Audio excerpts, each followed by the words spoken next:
So hey guys, welcome back to a brand new moto vlog से ज़्यादा ये आज कोई मतलब जैसा आपको मैं लास्ट मोटो व्लॉग में बोला था कि R1 के स्पेक्स और सब के ऊपर मैं वीडियो बनाने वाला हूँ, टोटल रिव्यू और मतलब बाकी सब चीज़ें कि गाड़ी चलती कैसी है, गाड़ी का अब तक का मेरा रिव्यू क्या है। तो अभी जहाँ हम जा रहे हैं एक फ्री स्पेस ढूंढ रहा हूँ मैं, तो फ्री स्पेस में जहाँ भी रुकेंगे वहाँ पे हम हमारा वीडियो शुरू करेंगे। So let's go. तो गाइज ये हमारी 2013 यामाहा R1 है। अभी ये अपना 50th एनिवर्सरी एडिशन है, 50th WGP एनिवर्सरी एडिशन है। तो 2013 की बाइक होने की वजह से बहुत लोग सोचते होंगे कि क्या ये बाइक 2025 में मतलब वैल्यू फॉर मनी बाइक रहेगी या नहीं। तो पहले तो मैं आपको इसके पूरे डिटेल्स बताता हूँ। अभी सॉरी थोड़ी गंदी हो रही है क्योंकि बारिश का टाइम चालू है। परसों ही धोया था बट वापस कल निकाली थी तो अभी धोने का टाइम नहीं मिला। सो अभी आपको गाड़ी के पहले पूरे डिटेल्स बताते हैं। So this is the 2013 Yamaha R1 50th anniversary edition, 12 साल पुरानी है and it produces around 182 bhp। Red line होती है 12,500 RPM, that means 12,500 RPM is the red line and 115 Nm of torque. तो 115 Nm ऑफ टॉर्क है गाड़ी को। तो 115 Nm ऑफ टॉर्क मतलब आप समझ सकते हो कि 2013 के हिसाब से गाड़ी कितनी पावरफुल बाइक थी। Plus 0 to 100 in just 2.9 seconds. तो 2.9 seconds that's a very very crazy figure कि 2.9 सेकेंड्स में आपकी बाइक 0 to 100 कर सकती है। So and one more special thing, this is not your regular inline 4, this is a proper inline 4 cross plane crankshaft। so cross plane crank MotoGP से derive होके आता है एंड ये बाइक का नाम एक बहुत बड़े लेजेंडरी MotoGP राइडर से आता है, दैट इज़ वैलेंटिनो रॉसी। उनके से बहुत फेमस हुई है ये बाइक। सो एंड MotoGP का जो क्रैंकशाफ्ट है वो भी क्रॉस प्लेन ही आता है। सो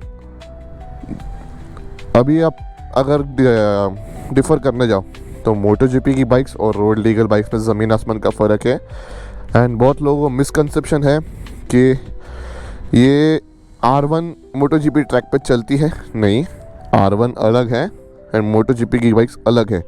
तो अगर आपको सिंपल वे में बताने जाऊँ तो R1 is only for roads but it's a track weapon, it is a track weapon। आपको बोलता हूँ इतनी परफेक्ट बाइक है, बस आप थोड़े एक्सपीरियंस होने चाहिए बाइक को चलाने के लिए। इफ़ आप एक्सपीरियंस नहीं हो कि कोई इलेक्ट्रॉनिक्स आपको मतलब बहुत पहले से शौक है कि इलेक्ट्रॉनिक्स के साथ बहुत बाइक चला रहे हो तो ये बाइक आपके लिए नहीं है, to be very very clear, क्योंकि ये बाइक्स में कोई इलेक्ट्रॉनिक्स नहीं आते। हाँ, तो मैं बोल रहा था कि MotoGP में R1 नहीं बल्कि M1 आती है। तो M1 is a MotoGP bike. Okay, तो ये पॉइंट आपका क्लियर कर देता हूँ। यस, तो अभी गाड़ी के अगर इलेक्ट्रॉनिक्स आपको बताने जाए तो गाड़ी में 3 मोड्स हैं जो है अभी जैसे आपको दिख रहा है यहाँ पे मोड बटन है। सो यहाँ पे स्पीडोमीटर पे जहाँ पे टेम्परेचर है बाइक का उसके एग्जैक्ट बाजू में मोड है। तो गाड़ी में 3 मोड्स आते हैं, A, B and standard. And ये गाड़ी में सिर्फ एंड मतलब only and only traction control आता है which is 7 levels of traction control. Okay, तो 7 लेवल ऑफ ट्रैक्शन कंट्रोल है बाइक में। एंड तो अगर आपको मैं मोड्स एक्सप्लेन करने जाऊँ तो इसके जो मोड्स हैं वो ऐसे होते हैं। स्टैंडर्ड मतलब आप रोड पे चला सकते हो एंड मतलब इजीली क्रूज करने के लिए स्टैंडर्ड मोड है। B mode is equal to the rain mode of the bike.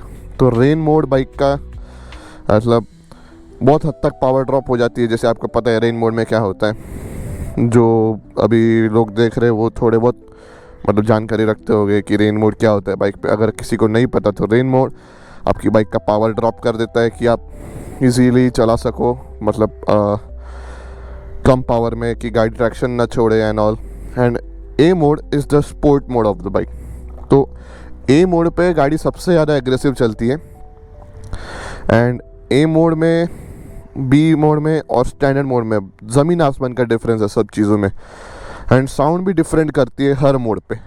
तो अभी आपको क्लियर कर दिया कि गाड़ी में 3 मोड्स हैं and 7 level of traction control. तो आप समझ सकते हो 7 लेवल ऑफ ट्रैक्शन कंट्रोल अभी जितना मैंने देखा है कि हर बाइक में होता है, बट ये बाइक में लेवल 1 से लेकर लेवल 7 तक सब ट्रैक्शन कंट्रोल्स के लेवल समझते हैं कि डिफ़र करते हैं, और आपको एग्जैक्ट एक समझ में आएगा कि नहीं ट्रैक्शन ज़्यादा चाहिए, ट्रैक्शन कम चाहिए, कि वो फील होता है कि यार ट्रैक्शन कम है, ट्रैक्शन ज़्यादा है, कितना फील होता है। एक पॉइंट से भी ये गाड़ी का आप कर सकते हो कि यू नो आप डिफ्रेंशिएट कर सकते हो, इतना डिफरेंस समझ में आता है। तो अभी अगर आए बाइक के ओनरशिप के ऊपर, तो अब तक गाड़ी ने मैंने जब से ली है तब से मेरे को कोई प्रॉब्लम दिया नहीं है। एंड ये बाइक ख़रीदने का मेरा स्पेशल रीज़न था because it's a 50th anniversary edition plus R1 मेरी ड्रीम बाइक थी।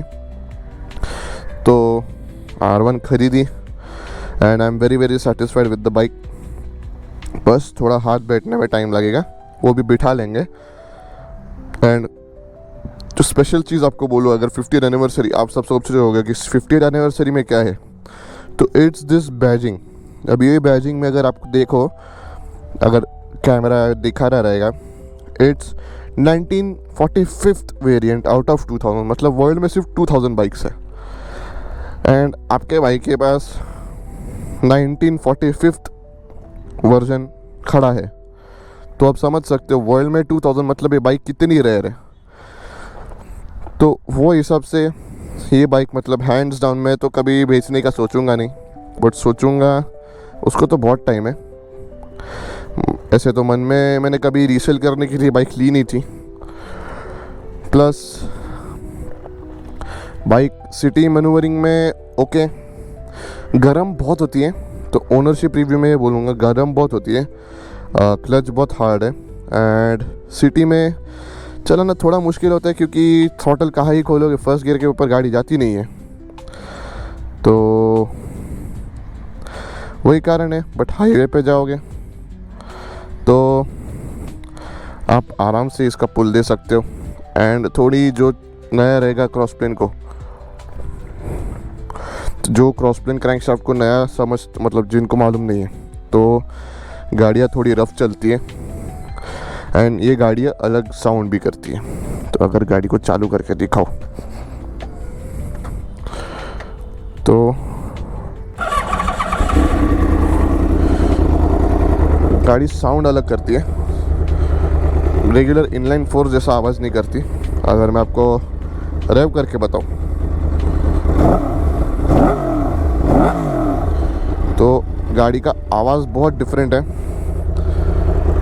तो क्रॉस प्लेन क्रैंकशाफ्ट थोड़ा रफ चलता है, बट एक बार हाईवे पे अगर थ्रॉटल खोलना चालू कर दोगे तो गाड़ी अलग लेवल पे चलता है। प्लस गाड़ी का कॉस्ट ऑफ ओनरशिप थोड़ा मुश्किल है रखना, क्योंकि पार्ट्स जल्दी अवेलेबल होते नहीं है, पार्ट्स के लिए बहुत वेट करना पड़ता है। बट अगर आप एक प्रॉपर यामाहा R1 फ़ैन हो तो आपको वो सब चीज़ें मैटर नहीं करेंगी। जस्ट मेरा ये वीडियो बनाने का कारण ये था कि इट्स 2013 बाइक एंड अभी 2025 चालू है, तो 12 साल पुरानी बाइक है। तो 12 साल के हिसाब से ये गाड़ी